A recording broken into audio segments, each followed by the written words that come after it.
আপনারা দেখতেই পাচ্ছেন এই ফ্ল্যাটে ভয়ঙ্কর আগুন লেগেছে।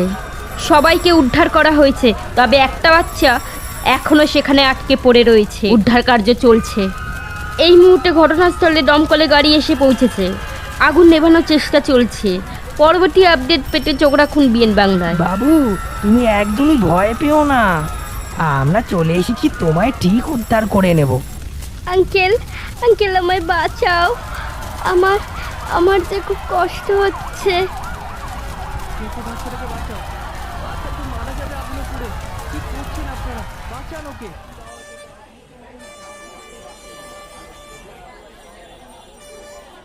অ্যান্ড কাট কাট কাট।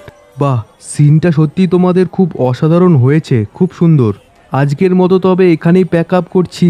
কালকে সবাই ঠিক সময় চলে আসবে কিন্তু। আমার নাম প্রশান্ত, আমি টলিউডে পরিচালকের কাজ করি।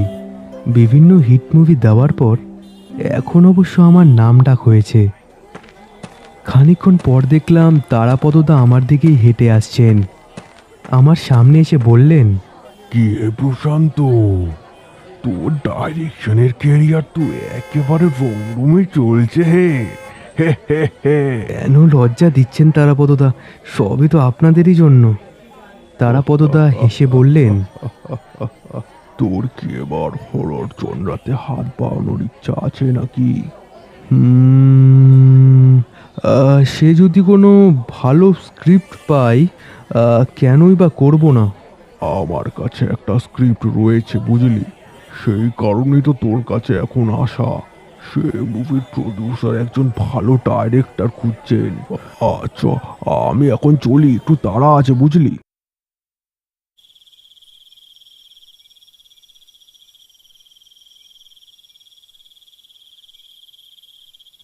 রাত তখন কটা ঠিক মনে নেই। টেবিলের ওপর রাখা ফোনটা দেখলাম বেজে উঠল।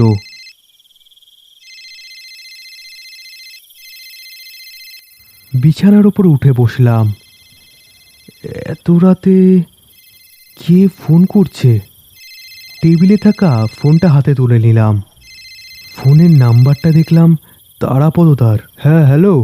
হ্যালো প্রশান্ত, প্রডিউসারের সাথে কথা হলো বুঝলি। তোর সব প্রজেক্টের কথা, সব কথাই ওনাকে বলেছি। উনি তোকে কালই রাজস্থান যেতে বলছেন। আর যাতায়াতের সব খরচা উনি প্রোভাইড করবেন বলছেন। তুই একদমই কাল দেরি করবি না বুঝলি। টিকিটটা আমি কনফার্ম করে তোকে পাঠিয়ে দিচ্ছি, আর সব কিছু ইনফরমেশন আমি তোকে বলে দেব। কান থেকে ফোনটা রাখলাম। কি গো, এত রাতে আবার তোমায় কে ফোন করেছিল? কয়েক দিনের জন্য আমায় কালই রাজস্থান যেতে হবে।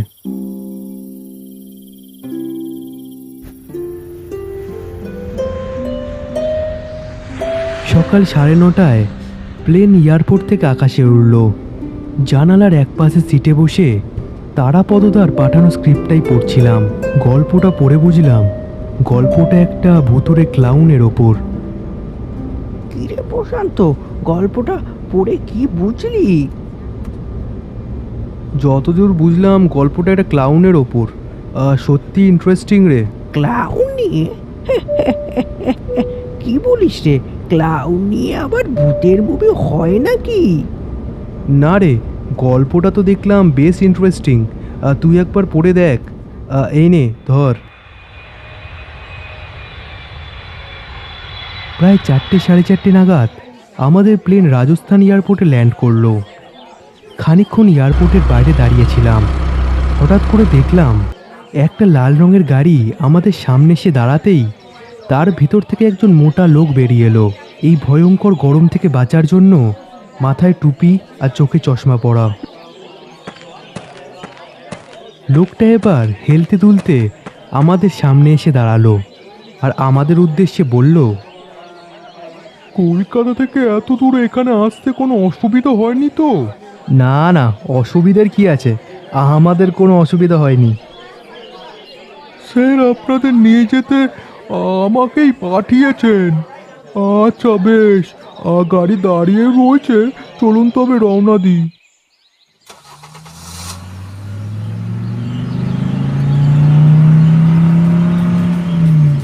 দুধারে মরুভূমি, মাঝের পিচের রাস্তা দিয়ে আমাদের গাড়ি ছুটে চলল। এ যেন এক আলাদাই অনুভূতি। পশ্চিম দিগন্তে সূর্যের অস্ত যাচ্ছে, তবে তাপের তীব্রতা এখনো কমেনি। গাড়ির ভেতর থেকে বাইরের দৃশ্য দেখতে বেশ মনোরম লাগছে। প্রায় মিনিট 30 পর আমাদের গাড়ি একটা রাজকীয় বাংলোর সামনে এসে দাঁড়ালো। দূর থেকে বাড়িটা দেখতে পুরনো আমলের রাজপ্রাসাদের মতো লাগছে। বাড়ির ভেতরে একটা লম্বা বারান্দা দিয়ে লোকটা আমাদের বসার ঘরের দিকে নিয়ে গেল। আমরা দুজনে একটা প্রকাণ্ড ঘরের সামনে এসে দাঁড়ালাম। ঘরটা বেশ সুন্দর করে সাজানো রয়েছে। মাথার ওপর একটা বৃহৎ আকারের ঝাড়বাতি জ্বলছে, আর বলা যায় সেটা আলোতেই প্রায় ঘরটা আলোকিত। সামনের দিকে চোখ পড়তেই দেখলাম একজন মাঝবয়সী লোক সোফার ওপর বসে আছে। লোকটা প্রায় একদৃষ্টে আমাদের দিকে তাকিয়ে।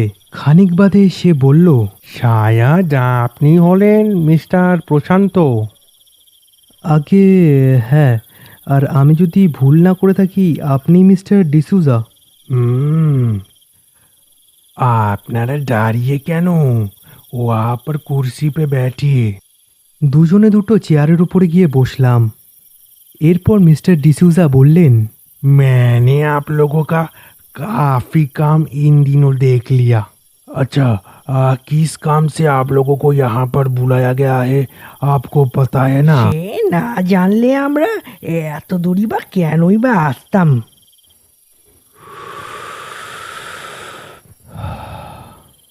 कल से ही सारा काम स्टार्ट कर दीजिए आप। सब কিছু রেডি মিলেগা। আচ্ছা, তবে যদি আপনি বাজেটের কথাটা একবার বলে দেন তবে ভালোই হয়।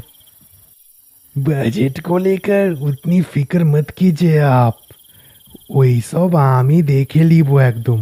তবে হ্যাঁ, মুভিটা যাতে ভালো হয় সেটা একটু আপনি দেখে নিবেন। ব্যবসায় লোকসান আমি আবার একেবারে টলারেট করতে পারি না।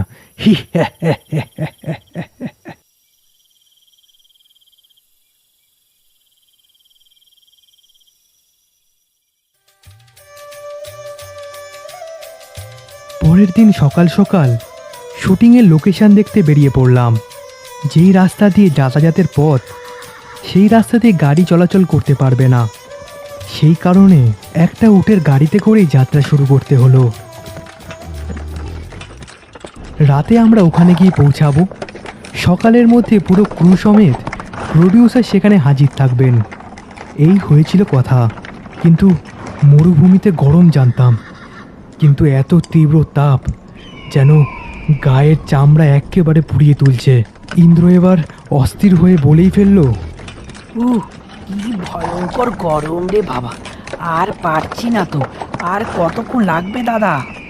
अभी तक हमने आधा रास्ता भी पार नहीं किया है, फिर भी पहुंचने में हमको शायद से रात हो जाएगी साहब। ব্যাস হয়ে গেল। সূর্যের এই প্রখর তাপ আর এই প্যাচপ্যাচে গরমে সেই রাত অবধি গাড়িতেই বসে থাকতে হবে।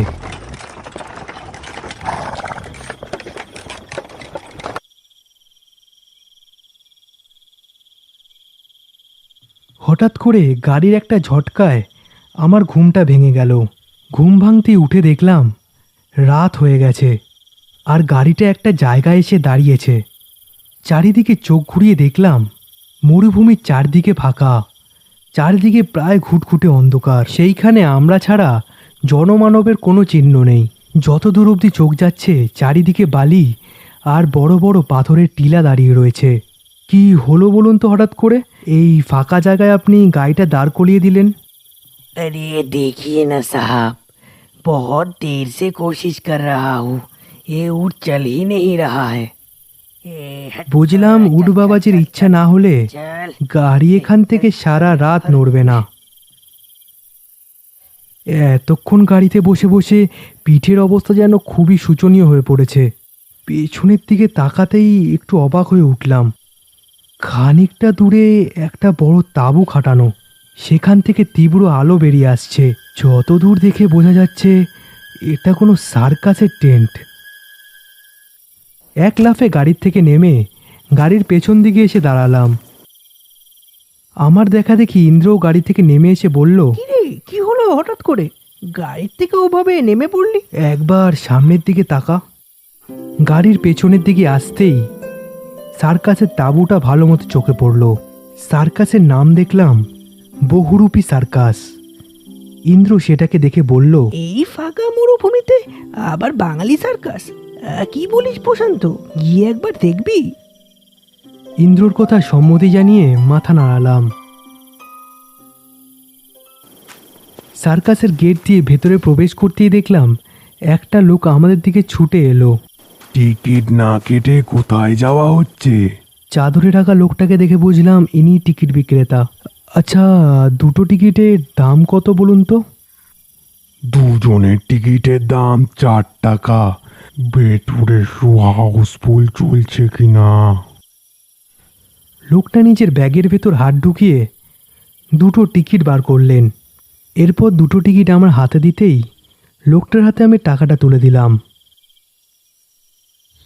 লোকটার হাতে টাকা তুলে দিতেই লোকটা সেখান থেকে টিকিট টিকিট বলতে বলতে চলে গেল। আমরা দুজনে সার্কাসের স্টেডিয়ামে সিটে এসে বসলাম। চারিদিকটা বেশ অন্ধকার, তেমন কিছু দেখা যাচ্ছে না। তবে এত চেঁচামেচিতে বুঝতে পারলাম সার্কাসের স্টেডিয়াম একেবারে হাউসফুল। কানে তালা ধরানো হাততালির সাথে সার্কাসের খেলা শুরু হলো। প্রথমে দেখলাম একজন লোক দড়ির উপর দিয়ে হেঁটে চলেছে।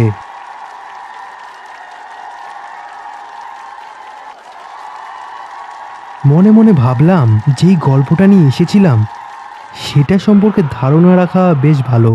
এরপর যেই খেলাটা দেখলাম সেটা ভারী অদ্ভুত।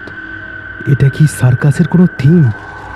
একটা জোকার, তার মাথা নেই, দু পা দিয়ে সে একটা চাকা ব্যালেন্স করে চালাচ্ছে।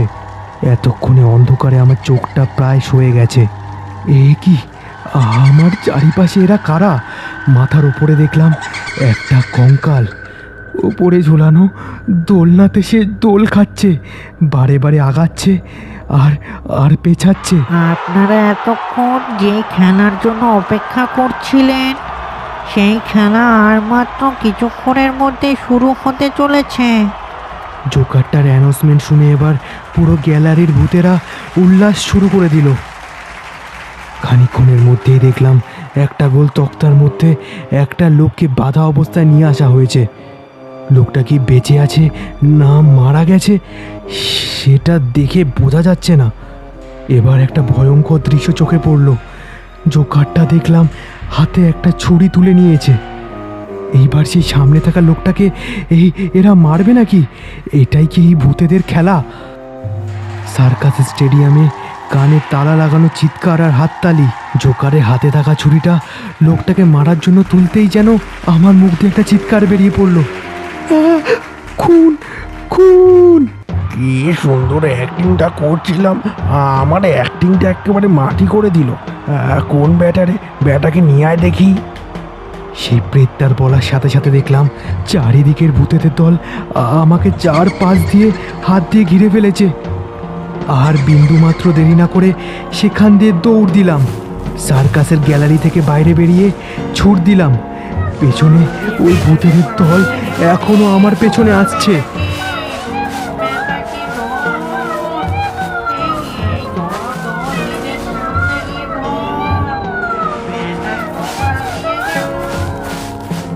সার্কাস স্টেডিয়ামটা থেকে অনেকটা দূরে এসে দাঁড়ালাম।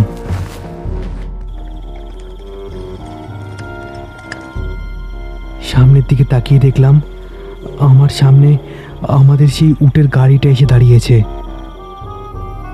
জায়গাটা একদমই ভালো নয় রে প্রশান্ত, গাড়িতে উঠে পর সব বলছি। আমি অনেক আগে বুঝে গেছিলাম যে ওরা সবাই অশরীরী, আর তোকে অনেকবার ডাকা সত্ত্বেও তুই কোনো রেসপন্স করিসনি। কিন্তু আমার ভয় আরেক জায়গায়, সেই ভূতেরা আবার আমার পিছু নেবে না তো? যাই হোক, আপনাদের ঠিক জানাবো।